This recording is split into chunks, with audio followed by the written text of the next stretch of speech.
Last last आपका topic बेटा illusion और एक्स्ट्रा सेंसिटिव परसेप्शन के ऊपर है। इल्यूजन जो होती हैं वो क्या होती हैं, बेसिकली टर्म इल्यूजन यूज़ होती है फॉल्टी परसेप्शन के लिए, ठीक है। गलत किस्म का इदराक जो होता है, डिस्टॉर्टेड किसी चीज़ को परसीव करना या ब्रेन का किसी चीज़ को गलत तरीके से गलत मायने दे देना जो है वो इल्यूजन कहलाता है, ठीक है।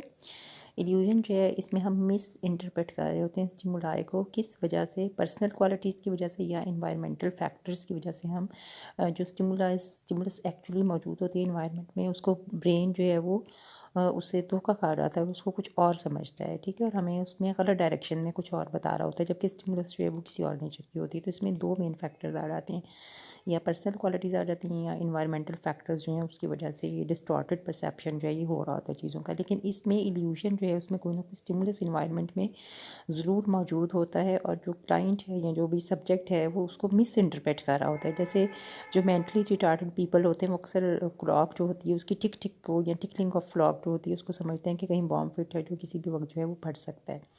तो इस तरह से मिस इंटरप्रेट किया जाता है किसी स्टिमुलस को जो मौजूद होता है इन्वायरमेंट में, लेकिन उसका सही परसेप्शन ब्रेन नहीं कर पाता, या तो उस पर्सन की पर्सनैलिटी फीचर्स की वजह से ऐसा हो रहा होता है, उसके ब्रेन जो है वो चीज़ों को प्रॉपर अंडरस्टैंड नहीं कर रहा होता, बैकग्राउंड को जो है वो सही तरीके से नहीं उसको जो है वो कैरी कर रहा होता है इन्वायरमेंट में से इन्फॉर्मेशन को, तो इस वजह से वो मिस इंटरप्रेट कर देता है, ठीक है। तो ये इल्यूजन का प्रोसेस कहलाता है। फ़रेब नज़र आम उर्दू में इसको कहा जाता है दिमाग का धोखा खा जाना। तो कॉजेज़ क्या है इल्यूजन की, किस वजह से इल्यूजन वाक़ई हो रहा होता है, इसमें सबसे पहले सेंसरी थ्रेशोल्ड होता है। सेंसिटिव थ्रेशोल्ड क्या होता है कि कोई भी चीज़ जो है उसको सेंस करने की हमारे अंदर एबिलिटीज़ मौजूद होती हैं। जैसे अगर ऑडिशन है, सुनने के हवाले से है, तो अगर कोई सी दो ट्यून्स हों, उनमें से एक ज़रा तेज़ हो, एक थोड़ी सी कम तेज़ हो, और दोनों को वक्फे वक्फे से सब्जेक्ट को सुनाया जाए, पूछा जाए कि कौन से ज़्यादा तेज़ है, तो वो कन्फ्यूज़ हो जाता है, ठीक है। तो इसी तरह से बहुत ज़्यादा जो मिनिमल लेवल पर फील हो सकती हैं कभी, और कभी हमें नहीं फील हो सकती, इस तरह की स्टिमुलाई भी इन्वायरमेंट में मौजूद होती हैं, जिनका हमारे जो सेंस रिसेप्टर्स होते हैं उनका मिनिमल थ्रेशोल्ड जो है वो उतना होता है जितना उस स्टिमुलाई का होता है, या उससे कुछ कम होता है हमारे सेंसेस का थ्रेशोल्ड। तो कभी हमें वो चीज़ फील होती है स्टिमुलस, और कभी हमें फील नहीं होती, तो इस वजह से ब्रेन जो है वो मिस इंटरप्रेट कर सकता है। तो ये सेंसिटिव थ्रेशोल्ड होता है कि सेंसेस के अंदर हमारी लिमिटेशन होती है, स्टिमुलाई की ख़ास इंटेंसिटी को ही पिक करती हैं हमारी सेंसेस। उस इंटेंसिटी से अबव की या बिलो की जो रेज होती हैं या वेव्स होती हैं उसको हमारे जो सेंस ऑर्गन्स होते हैं वो परसीव नहीं कर पाते। तो ये सेंसिटिव थ्रेशोल्ड होता है, तो इसकी वजह से भी इल्यूजन का अमल वाक़ई हो रहा होता है। सेकेंड पॉइंट है फिजिकल डिफेक्ट्स का। बॉडी के अंदर किसी किस्म की कोई फिजिकल एलिमेंट अगर होती है सेंसिटिव ऑर्गन्स के अंदर, स्पेशली जैसे आईज हैं, ईयर है, कोई डैमेज है, कोई इंजरी है, कोई पैदाइशी नुक्स हो सकता है, तो इस वजह से भी जो है वो परसेप्शन डिस्टॉर्ट हो रहा है। तो ये फिजिकल डिफेक्ट की वजह से इल्यूजन हो सकता है। फिर हैबिट एंड फेमिलियरिटी होती है कि कई दफ़ा हमें फील होता है, मेंटल सेट ऐसे हमारा बना हुआ होता है, हमें यूँ लग रहा होता है कि हम जैसे आदतन कोई काम कर रहे होते हैं, तो एकदम से हम वो काम आदतन कर जाते हैं उसको सही तरीके से देखे बगैर कि कोई चीज़ न्यू है इन्वायरमेंट में, स्टिमुलस चेंज है या नहीं। हम पुराने स्टिमुलस की बुनियाद पर ही नई चीज़ को भी इवैल्यूएट कर लेते हैं, और हम अपनी हैबिट या एक चीज़ से फेमिलियर होने की बिना पर ही एक चीज़ को वैसे जज कर लेते हैं जो एक्चुअली वैसे हो सकता है ना हो। फिर मेंटल रेडीनेस होती है कि जहन का पहले से तैयार होना किसी चीज़ को। तो फिर कई दफ़ा जैसे अगर किसी की कोई फ़ोन की रिंग होती है या घर की डोरबेल हो रही होती है और किसी ने आना होता है, तो हर डोरबेल पर यूँ ही लग रहा होता है कि वही पर्सन आया है, हालांकि वैसे हो सकता है वो पर्सन ना हो, कोई और भी हो। तो ये इल्यूजन्स होती हैं मेंटल रेडीनेस की वजह से भी होती हैं। फिर फॉल्स क्यूज़ होते हैं कि कई दफ़ा इन्वायरमेंट में से हमें गलत क्यूज़ मिल रहे होते हैं। जैसे डार्कनेस है तो उसमें कोई एक रस्सी पड़ी हो बल खाई हुई, तो एकदम एक पर्सन डार्कनेस में देखेगा तो उसको हो सकता है वो चीज़ रस्सी स्नेक नज़र आए। तो फॉल्स क्यूज़ भी इन्वायरमेंट में से कई दफ़ा हमें मिल रहे होते हैं। बैकग्राउंड इन्फॉर्मेशन ऐसे आ रही होती है, क्यों लग रहा होता है कोई चीज़ वैसी है, हालांकि वो वैसी नहीं होती जैसे हम समझ रहे होते हैं।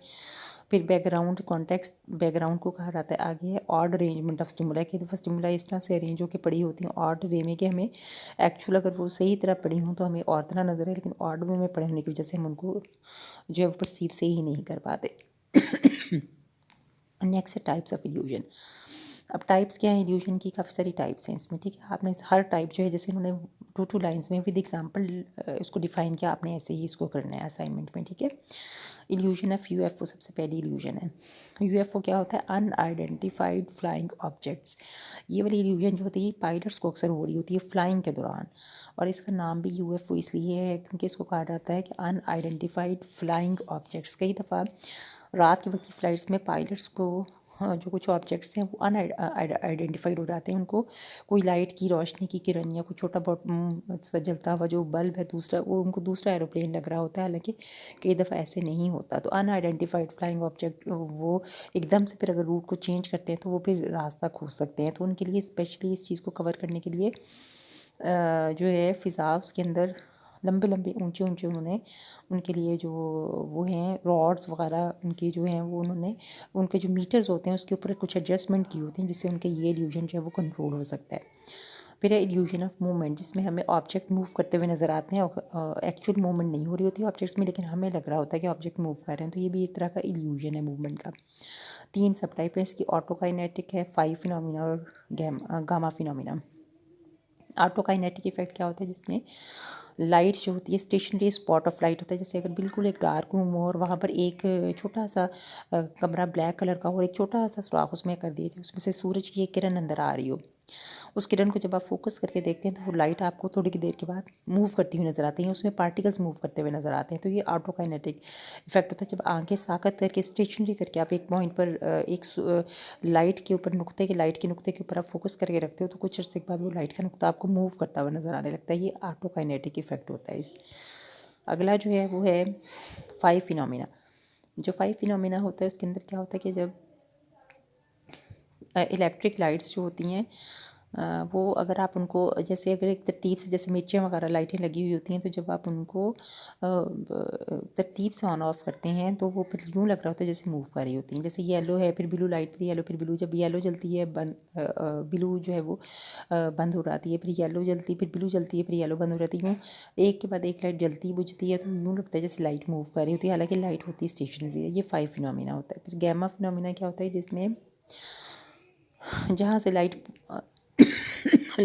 का जो मेन सोर्स है जब उसको बढ़ा दिया जाए, इंक्रीज़ कर दिया जाए, तो हमें लगता है कि लाइट जो है वो हमसे बहुत ज़्यादा करीब हो रही है और लाइट जो है वो ज़्यादा बड़ी हो रही है। करीब होने की वजह से हमें उसके ओरिजिन से वो ज़्यादा बड़ी लग रही होती है। ओरिजिन जब लाइट जहाँ से आ रही होती है वहाँ से जब हम उसको इंक्रीज़ करते हैं तो हमें अपने से ज़्यादा करीब फील हो रही होती है। ठीक है, ये गैमा फिनोमिना होता है कि जिसमें लाइट एक्चुअली मूव नहीं हो रही होती लेकिन हमें अपने से करीब लग रही होती है और ज़्यादा तेज़ी से मूव करती हुई फील हो रही होती है। नेक्स्ट है इल्यूजन ऑफ फॉर्म। इसमें पैटर्न जैसे स्क्वायर पैटर्न आपके सामने बना हुआ है एक डायग्राम, लेकिन स्क्वायर पैटर्न को जब और से देखें तो आपको लगता है दो साइडों वाली जो इसके लाइनें हैं, वर्टिकल लाइंस जो हैं वो शायद बड़ी लग रही हैं और जो विड्थ में लाइन होती है वो आपको छोटी लगती है और जो वर्टिकल लाइंस होती हैं वो लंबी लग रही होती हैं, हालांकि चारों लाइनें इसकी बराबर हैं, इक्वल हैं। फिर इल्यूजन ऑफ साइज़ है। साइज़ का इल्यूजन क्या होता है कि जिसमें आपको ऑब्जेक्ट, जब आप डिस्टेंट ऑब्जेक्ट को देखते हैं, दूर से चीज़ों को देख रहे होते हैं तो वो स्मॉल इन साइज़ लगते हैं, हालांकि उनका साइज़ काफ़ी बड़ा और लार्ज होता है, लेकिन दूर से देखने की वजह से वो छोटे नज़र आ रहे होते हैं। तो ये भी इल्यूजन इस साइज़ का होता है। हॉरिजॉन्टल वर्टिकल इल्यूजन क्या होता है, हॉरिजॉन्टल लाइन नीचे जो बेस पर होती है, वर्टिकल जो उसके ऊपर होती है। अब उन्होंने कहा कि अगर इन्वायरमेंट के अंदर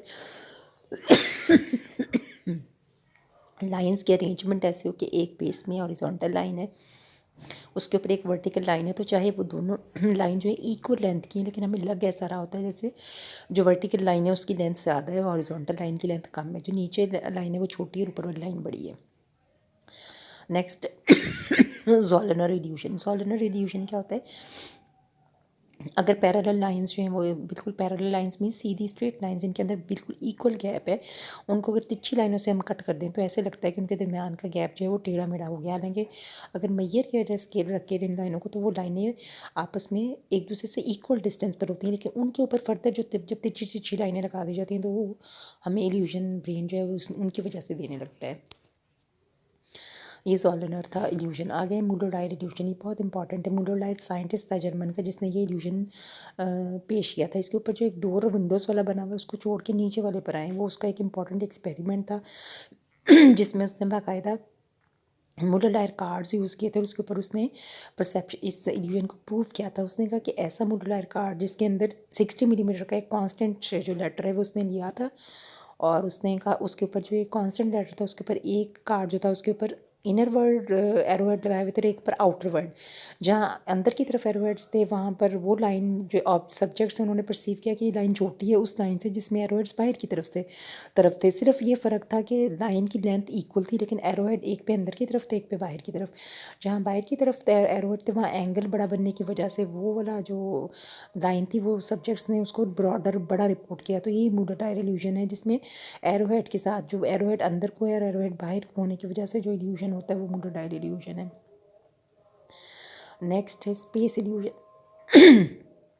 कई दफ़ा एक्यूरेट परसेप्शन स्पेस में पड़ी हुई चीज़ों का नहीं होता, क्योंकि लेंथ वेथ और हाइट सिमुलाई की डिफरेंट होती है। हमसे करीब या दूर होने की वजह से कभी कभी हमें वो लाइन ऐसी लगती हैं, कभी सर्कल नज़र आते हैं, कभी वैली नज़र आती है, कभी पहाड़ की तरह नज़र आती है वो चीज़। तो इस तरह दूर होने की वजह से फिर प्रॉपर तरीके से एक्यूरेट परसेप्शन लेंथ वेथ और हाइट का नहीं होता। जब वो हमारे विजुअल फील्ड में सही तरीके से फिट नहीं हो रही होती तो फिर उनके बारे में इल्यूजन हो सकता है। फिर इल्यूजन ऑफ वेट है। कई दफ़ा कोई चीज़ बहुत बड़ी स्पेशियस होती है लेकिन बहुत लाइट वेट होती है, देखने में भी लग रहा होता है कि बहुत भारी होगी लेकिन वो नहीं होती भारी। तो ये भी इल्यूजन ऑफ वेट का इल्यूजन है। कोई चीज़ साइज़ में बहुत छोटी होती है और लग रहा होता है कि बहुत हल्की होगी लेकिन वो बहुत हैवी होती है, तो ये इल्यूजन ऑफ वेट है। फिर है एरिस्टोटल इल्यूजन। अगर पेंसिल उसने एरिस्टोटल ने कहा था अगर पेंसिल को दो उंगलियों में दबाकर उंगलियों को क्रॉस कर लें तो ऐसा लगता है कि जैसे दो पेंसिलें ऊपर नीचे पकड़ी होती है, हालांकि वो एक ही पेंसिल होती है। फिर डायरेक्शन का इल्यूजन क्या होता है, जैसे रेलवे ट्रैक का होता है कि आपको दो स्ट्रेट लाइनें हैं लेकिन एंड में जब दूर देखें तो वो मिलती हुई नज़र आती हैं, तो ये होता है इल्यूजन ऑफ डायरेक्शन। नेक्स्ट है हीरिंग इल्यूजन। उसने हीरिंग में कहा था कि दो लाइंस जो एक दूसरे से बिल्कुल वर्टिकल पैरेलल चल रही होती हैं, सेंटर में जैसे दो लाइन, उनके ऊपर जब तिरछी लाइंस ट्रायंगल की शेप में और लाइंस ड्रॉ कर देते हैं तो ऐसे लग रहा होता है कि वो दो पैरेलल लाइन दरमियान में से चौड़ी हैं और एंड्स में से नैरो हैं, हालांकि ऐसा होता नहीं। ये हीरिंग इल्यूजन है। इस सेंटर की दो लाइन बिल्कुल पैरेलल है लेकिन उनके ऊपर तिरछी लाइनें लगने की वजह से फिर उनकी शेप जो है वाज़ेह नज़र नहीं आ रही होती। नेक्स्ट पोगेंड्रफ का इल्यूजन।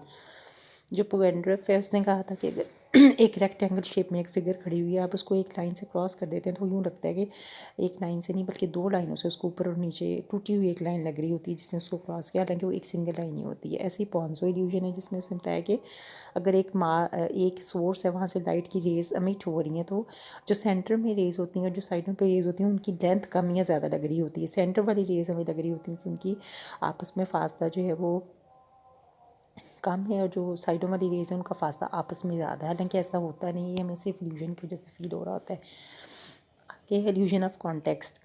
अब उसमें उन्होंने लिखा हुआ है कि अगर जो बताया हुआ है फिगरिकली के अगर सेंटर वाला दायरा जो है वो वाइट है और साइडों वाले सारे ब्लैक हैं तो साइज़ इन सब का एक ही है, लेकिन ब्लैक बैकग्राउंड की वजह से वो वाइट दायरा हमें छोटा नज़र आता है। ऐसे ही ऑपोजिट फिनोमिना है। वाइट दायरा अगर सेंटर में है और ब्लैक फील्ड दायरे दूर दूर पड़े हुए हैं तो सेंटर वाला दायरा जो है वो अगर हम ज़्यादा दूर से देखें तो हमें वो बड़ा नज़र आता है और साइडों वाले छोटे नज़र आते हैं। तो ये कॉन्टेक्स्ट का इल्यूजन लगता है हमें। अगर एक साइड पे दूर पड़ा है हमारे विजुअल फील्ड से तो हमें वो छोटा या बड़ा उसकी बिना पर लग सकता है। फिर है वूंट इल्यूजन। वूंट का भी बिल्कुल सिमिलर है कि सेंटर में दो पैरेलल लाइंस लगी हैं और ऊपर अलग से और तिरछी नैरो लाइंस लगाते तो उनकी वजह से दो पैरेलल लाइंस पैरेलल नहीं लगती बल्कि कहीं वो विड्थ उनकी ज़्यादा और कहीं से वो नैरो लग रही होती हैं।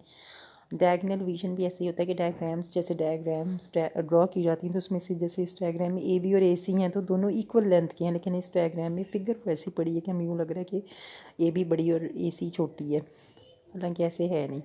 इसी तरह इम्पॉसिबल फिगर्स होती हैं, ऐसी फिगर्स भी होती हैं जो कई दफ़ा बिल्कुल जो है वो ऑड वे में पड़ी होती हैं और हमें वो होती कुछ है नज़र हमें कुछ और आती हैं। नेक्स्ट है effects of illusion on human life. Illusion जो होती है बेसिकली कोई डिसऑर्डर नहीं होता, ये मेंटल डिसऑर्डर नहीं है बल्कि एक तरह से मेंटल माइंड की एक लिमिटेड एबिलिटी है चीज़ों को परसीव करने की। कई दफ़ा बैकग्राउंड इन्फॉर्मेशन प्रॉपर नहीं होती, कई दफ़ा माइंड सेट ऐसा होता है, पर्सनैलिटी फैक्टर्स की वजह से भी कोई चीज़ें मिस इंटरप्रेट पर्सन कर जाता है। तो ये इल्यूजन डेली लाइफ में होता रहता है। जैसे उन्होंने सन की एग्जांपल दी हुई है कि सन जो है वैसे तो यूँ हम देखें उसको स्टेशनरी लगता है लेकिन क्योंकि ईस्ट से निकलता है सूरज जब वेस्ट में ग़ुरूब होता है तो इस वजह से मूवमेंट हमें पता है कि वो मूव करता है लेकिन देखने में बाहर वो स्टेशनरी लग रहा होता है। ऐसे ही और बहुत सारी चीज़ें होती हैं अर्थ के ऊपर जो हमें जो है वो जैसे मिराज की एग्जांपल है कि जब आप दूर कहीं सड़क पे जा रहे हो तेज़ धूप हो तो सड़क जो है दूर तक देखें तो रेत चमकती लग रही होती है, या रेत मिले इलाके पे जा रहे हो तो दूर देखें तो चमकती रेत पानी नज़र आती है। तो ये मिराज है, हर किस्म की जो फ्रेब नज़र होता है वो वही इल्यूजन है। नेक्स्ट अब आपका टॉपिक है एक्स्ट्रा सेंसरी परसेप्शन का, ठीक है। उसके ऊपर आपने असाइनमेंट बच्चों ने खुद जो है मुझे प्रिपेयर करके देनी है आपने, ठीक है। तो एक्स्ट्रा सेंसरी परसेप्शन क्या होता है, जो हमारी फिज़िकल सेंसेस से अबव होता है, जो हमारी 5 सेंसेस हैं विजन की, ऑडिशन की, स्मेल, टेस्ट और काइनेस्थेटिक वगैरह इन सेंस से अलग जो आपका माइंड आपको बता रहा होता है चीज़ें, वो एक्स्ट्रासेंसरी एक्सपीरियंस में आती हैं। जैसे टेलीपैथी वगैरह है, ठीक है, आपकी प्रिडिक्शंस आ जाती हैं रूटीन लाइफ में। एक्स्ट्रा चीज़ों को फील करना जो फिजिकली प्रेजेंट नहीं होती, लेकिन पर्सन बहुत ऑथेंटिसिटी से कह रहा होता है कि वो चीज़ें हैं। तो ये एक्स्ट्रा सेंसरी एक्सपीरियंसेस के ऊपर प्रॉपर मुझे असाइनमेंट बना के 1-2 दिन में फिर आपने सबमिट करानी है बच्चों ने।